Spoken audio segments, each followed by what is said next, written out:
So on the evening of Friday, June 19th, 2026, at around 8 p.m., a Tesla Model 3 crashed through the front wall of a suburban home in Katy, Texas.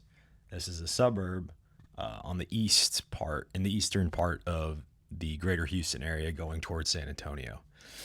Martha Avila, a 76-year-old grandmother, was standing in the front room and was pinned in the wreckage. She was airlifted to a hospital where she was then pronounced dead. Her son-in-law, Justin Barbour, was also in the home and suffered a neck, back, and shoulder injury. The car was reportedly traveling at over 70 miles per hour. Tesla itself says it was 73. The family says the home right now is uninhabitable and they've been living in a hotel since the crash. The driver, 44-year-old Michael Butler, told police he had Tesla's driver assistance features engaged at the time of the crash. The Harris County Sheriff's Office said Butler stated he was operating with an automated driving assistance system engaged at the time of the crash. Butler exhibited no signs of intoxication at all and was described as cooperative. Now, the Sheriff's Office said it found no evidence of a mechanical malfunction, and as of June 2026, no criminal charges had been filed and the crash remained under investigation, according to ABC News and their local affiliates.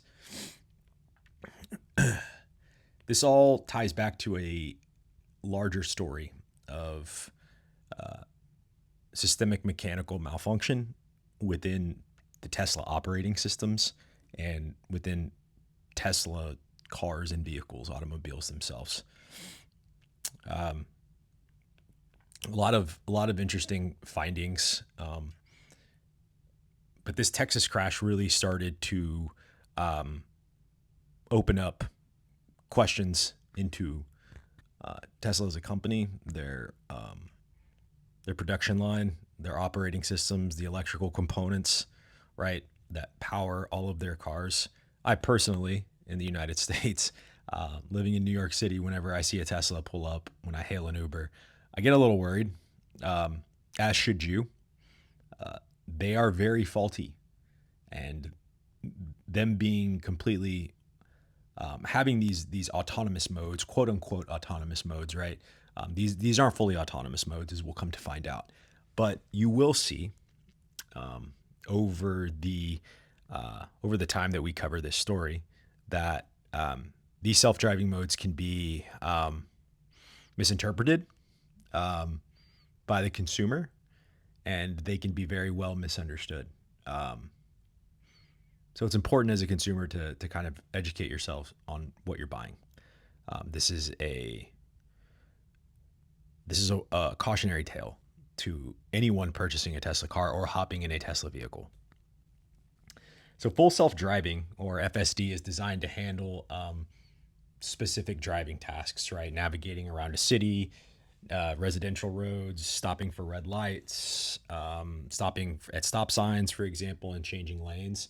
But the driver is still required to stay attentive to these things, right? FSD is a level 2 advanced driver assistance system at the end of the day. So again, not fully autonomous. It is human in the middle necessary, right? Like it is necessary for a human to be in the middle of that process. There's real confusion in all of the coverage, however, over which system was engaged during this crash. Butler reportedly first referenced autopilot, which is an older, less advanced system that Tesla has had in their vehicles. Tesla executives discussed the crash in terms of FSD, however.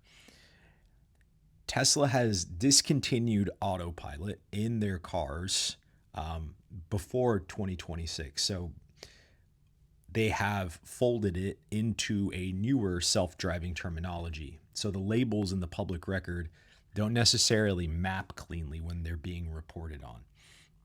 Even Elon Musk has acknowledged the limits, however, of these systems. Right? In April 2026, he conceded that older Hardware 3 vehicles simply do not have the capability to achieve unsupervised FSD. I don't align myself with anything that comes out of that man's mouth, right? This is a driver education problem. However, I don't necessarily blame the consumer. This wrongful death suit was filed Tuesday, June 23rd, 2026, in Harris County District Court by Jennifer and Justin Barber. Okay. Abila's daughter and son in law individually, right? The both of these people, like the actual wrongful death suit was filed on their behalf or on the behalf of Avila's estate. Excuse me. In this wrongful death suit, Abila's daughter and son-in-law named both Tesla and the driver Michael Butler as defendants. Against Tesla, it alleges the FSD technology was defective in design and unreasonably dangerous, and that the company failed to warn. Now, against Butler, it alleges negligence and gross negligence, saying his actions showed reckless disregard for a substantial risk of severe bodily injury. The suit is seeking more than $1 million in damages and claims that the technology has a history of known danger, citing a 2023 Washington Post analysis identifying at least 17 fatal accidents linked to Tesla's autopilot.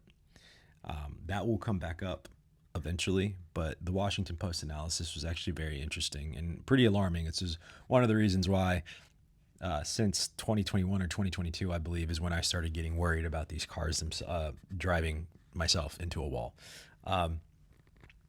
The family's attorney, Ryan Zell, said the family was understandably devastated and committed to determining exactly what happened to prevent similar tragedies. And that's in quotes.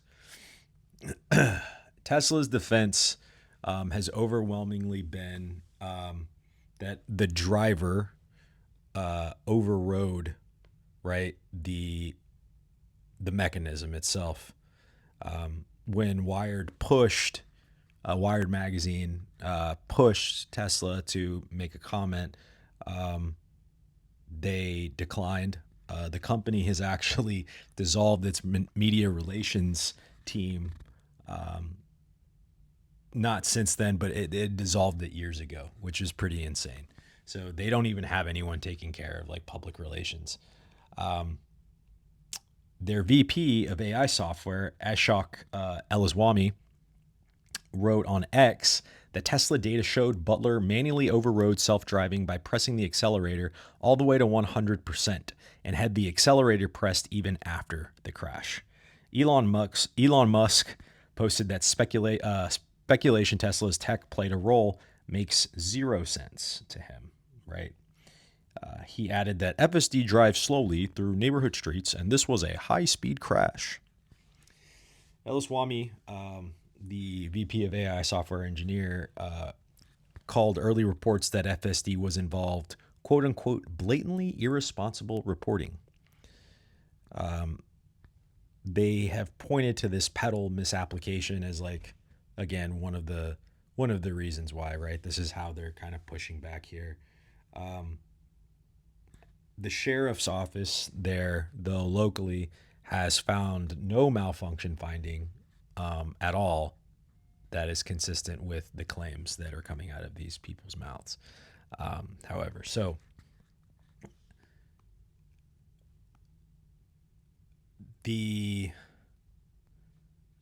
there is an aspect of this that we need to look at through the plaintiff's theory. So the plaintiff's theory doesn't require the car to have malfunction. It's that the design leaves drivers vulnerable when the system suddenly stops working and they've lost situational awareness. Someone from the Cardozo School of Law, Professor Matthew Wansley, he says that if the product is designed, this is in quotes, if the product is designed in a way that it leaves drivers vulnerable to situations where suddenly the system is not working and they've lost situational awareness, Tesla could be found responsible. Critics argue it's precisely because FSD is fairly good that it is actually very dangerous. If drivers trust it to work all the time, they may not be ready to take over when it doesn't. That's a complacency problem. That's completely understandable. full trust in systems or computer systems. This is newer territory that again, from a consumer aspect, we are not educated on yet, right? As a general mass population, it can be marketed as a self-driving kind of like somewhat autonomous system, right? But if you're buying a car and you have no practice with these types of systems and machines, right? Which we haven't before, right? We've only ever had combustible engines, like the standard, you know, auto manual. Our cars have not been built in such a way that we've ever had to take these types of things into consideration. So for a company to kind of wave it off and say, "Oh, well, that's the fault of the driver," when in fact they are introducing entirely new driving concepts to the open road, it's a little shitty. Um, Driver misuse and Tesla responsibility are not mutually exclusive, and that's exactly the opening the lawsuit targets. Um, those are things that we need to keep in mind as the actual case unfolds. Um, it doesn't necessarily have to be one or the other, right? And both things can be feasibly true. Now, in 2019, in Key Largo, there was a crash in Florida. Okay. Tesla owner George McGee had autopilot engaged when he dropped his phone, looked away, and his Model S blew through a stop sign and flashing red light at about 62 miles an hour. It killed a 22-year-old, Nabel Benavidez Leon, and seriously injured her boyfriend, Dylan Angulo. In August 2025, a Miami federal jury found the driver mostly responsible, but in a precedent breaking decision, assigned Tesla 33% of the blame, citing the system's design and Tesla's marketing. The award totaled $243 million, roughly $43 million in compensatory damages, plus $200 million in punitive damages. Tesla had argued that the driver overrode the system by keeping his foot on the accelerator. It's the same defense it's now making in Texas, and the jury found Tesla partly liable anyway. Despite Tesla's extensive data collection, it said it couldn't recover critical data in the case. The plaintiff's lawyers later recovered it with help from a hacker. I want that point to kind of sit in a little bit too, because that's also a somewhat scary precedent that could be set moving forward. Since Tesla's mechanisms, I've worked in the software engineering industry enough, not necessarily in embedded systems, but I know enough to know that if there is the possibility to manipulate driving paths and historical data, because these systems are electronic and driven in a digital way, they could be, in fact, manipulated. So, if we allow, again, these systems to be created, molded, and I mean, really, it comes at the point of creation. If we give companies all of the power to create these systems that don't abide by standards, right, to keep everyone safe on the road, then they can essentially manipulate operating systems as they see fit, not only to, um, you know, in these cases to cover their own ass, right? They can take their own systems and maybe wipe machines, wipe cars, wipe computer components, right, of data that are necessary for further investigation. But they can also implement, um, systems that would track. I mean, it's already being done, but systems to more easily track citizens, right? To manipulate the vehicles in which they drive, to prevent things from happening, for example, to take control of your life. Cars are a very important part of people's lives, especially in the state of Texas, where there aren't a lot of public transportation options. So as they start to infiltrate the market, right, and they start to get more and more of their cars out on the road, you give companies like Tesla more control, not only over your life, right, from a data perspective, from a technological perspective, but they implement other people's lives out there too. So having to bring in a hacker, right, to collect a data set, for example, that Tesla said that they couldn't, it tells you something there. They can be almost that dungeon master in some ways, controlling what data they give you from their systems and which ones they don't. So on February 20th, 2026, U.S. District Judge Beth Bloom rejected Tesla's bid to overturn the verdict, ruling that the evidence admitted at trial more than supports the jury verdict. Tesla had brought in Gibson Dunn, a top appellate firm, arguing the verdict files in the face of basic Florida tort law, the due process clause, and common sense, and that referencing Musk's own public autopilot claims misled the jury. It was the first time a federal jury verdict holding Tesla liable in a fatal autopilot case survived a post-trial challenge. Tesla is appealing to the 11th Circuit and has pointed to a pretrial agreement it says could cap punitive damages at 3 times compensatory damages, but even then, it's a 9-figure judgment. Since the verdict, Tesla has quietly settled at least 4 additional autopilot crash lawsuits rather than face another jury, including one that involved the death of a teenager in California. For years, Tesla has their defense has leaned on what critics have called corporate puffery, that its own marketing, for example, shouldn't be taken literally. This is on purpose. This is a structural awkward. The awkwardness, I guess, is structural in some ways, right? It amounts to a company CEO telling a court of law that the things that it promotes should not be taken seriously. That's extremely dangerous. The Benavides verdict, right, suggested juries don't find that persuasive. They treat Tesla's marketing as a factor, right, that fostered a false sense of the car's capabilities. In December 2025, a federal judge sided with the state DMV's finding that Tesla's use of autopilot and full self-driving in marketing constituted deceptive advertising. Tesla has also been accused of retroactively modifying FSD purchase agreements to insert supervised language absent from original 2016 to 2024 contracts.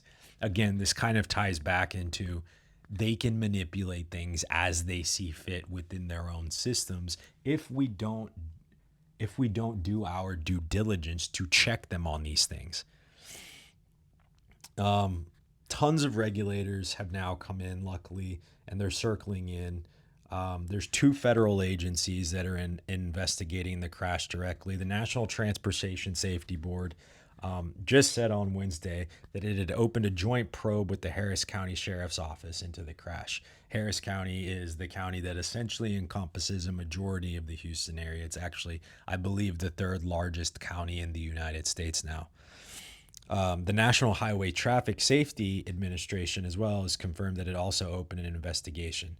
The NHTSA had opened an FSD probe in 2024-2025, triggered by more than 40 reported incidents where the FSD failed to follow traffic laws, including one crash specifically of running from a red light.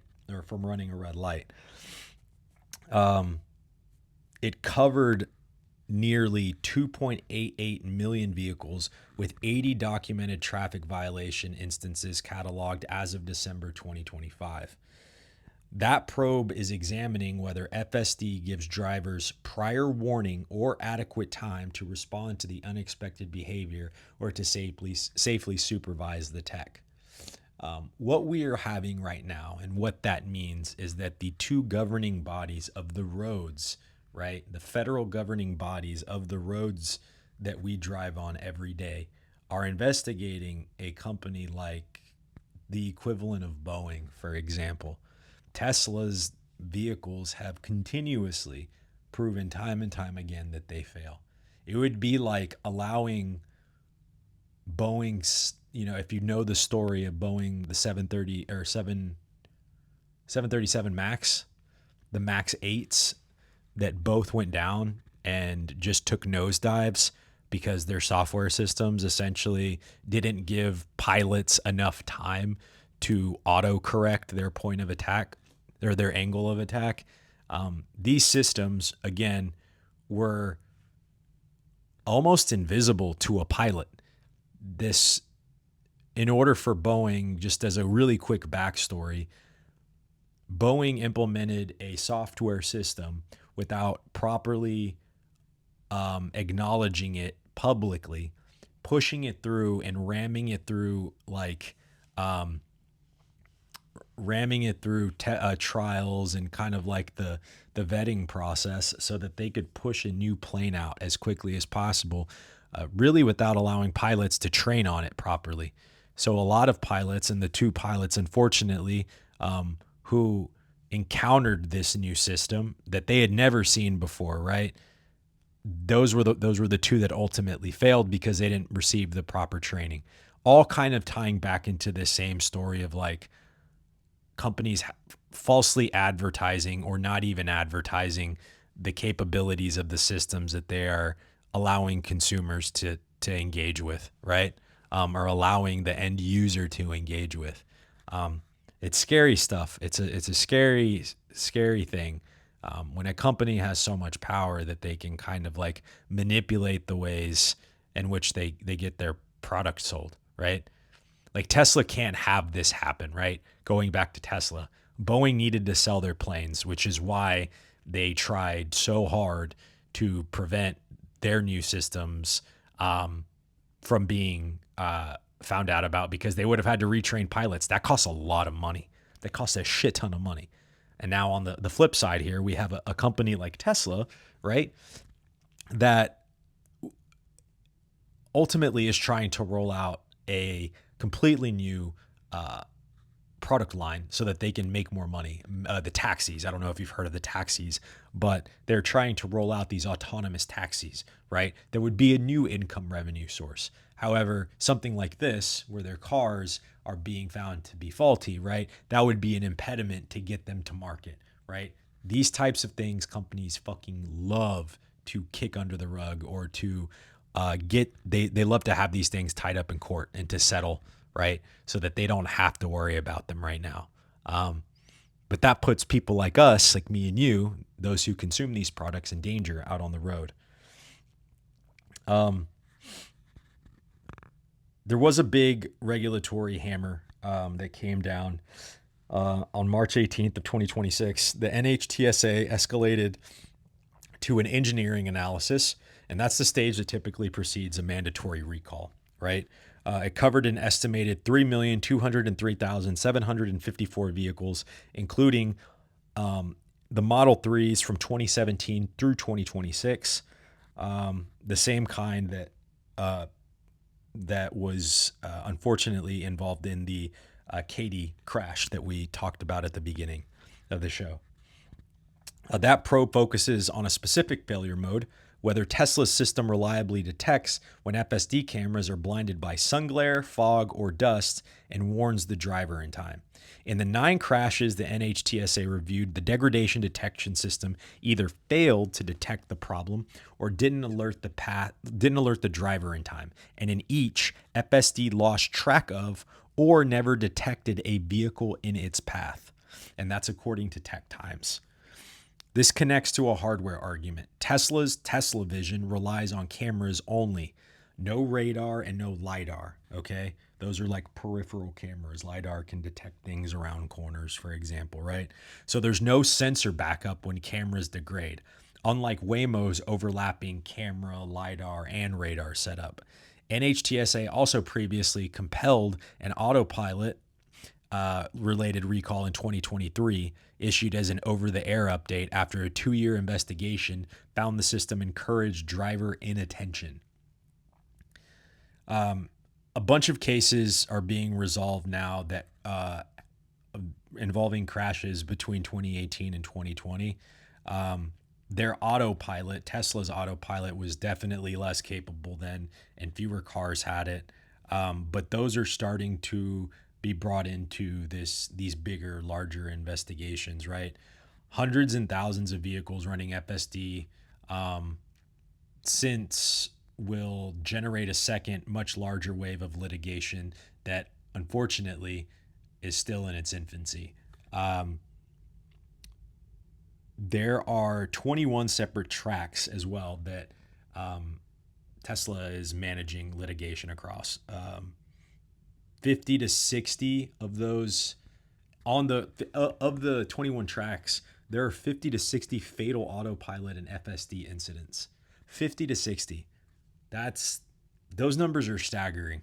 One analysis put Tesla's potential exposure as high as $15 billion, with each crash potentially worth topping out at around 300 million, for example. 20 to 60 per settlement and $300 million total. There's tons of newer cases that are becoming a little bit more creative in how they tackle Tesla, right? A Cybertruck in 2026, for example, the Cybertruck was on FSD and it allegedly tried to drive off a Houston overpass. The idea behind this lawsuit was it used something called negligent retention, which was a claim against keeping Elon Musk in as CEO. So more and more of this litigation is starting to kind of the angles, they're kind of all over the place, but they're just trying to get at the underlying issue, which is like essentially Tesla cars are flawed. Operating systems are flawed. The electrical components are flawed. The auto detection system has been mismarketed, and I think the point is that it's irresponsible for Tesla to continue to produce these cars and market them in such a way that you allow a driver to believe that they can take their hands off the wheel, right? There are some caveats to some of the things that I discussed here today. For example, there is the precedent in Florida, for example, that I talked about. It will be very influential moving forward as more and more cases rack up. I really don't want to see more, but I think that we will see more fatalities with cars, Tesla specifically, going unreported. And that's just to protect profit, right? Tesla has to protect their profit, and Elon Musk is a narcissist. So, getting back to the point about the Tesla precedent, it's not binding in another state like Texas, right? Unfortunately. It's just showing that a jury can assign Tesla partial blame, but not that necessarily that could be applied in Texas, right? Tesla's appeal of that verdict is also still pending. So unfortunately, there could be a terrible outcome where they might win that, right? Something to keep in mind, though, I wouldn't take my chances in a Tesla. I wouldn't put my loved ones in one. I personally don't. If I get into one now, I do ask if the FSD is turned on or if any of those autopilot systems are turned on. Most of the time, Uber drivers will be very upfront with you if they speak English. Even if they don't, if you try and communicate with them what your concern is. Most of the time, I would say that they're able to put my own worries at ease. If not, I I get another Uber or I hop in a taxi. I wouldn't advise anyone to buy these vehicles. I wouldn't. Um, take that for what it's worth. It's not Bible. But a company like this run by a man like this, I don't really need to tell you anymore, right? So appreciate you guys listening. If you liked this video, please like and subscribe. Hopefully the information that I share with y'all just gets you thinking a little bit more about really anything. It doesn't really matter, right? Like, go out, do a little bit of reading, understand the things that you're consuming, right? And ultimately, just be aware for your neighbor, right? Being a little bit more curious about things will benefit all of us. Just be curious, question yourself. Don't get complacent, don't get comfortable. Be careful out there too.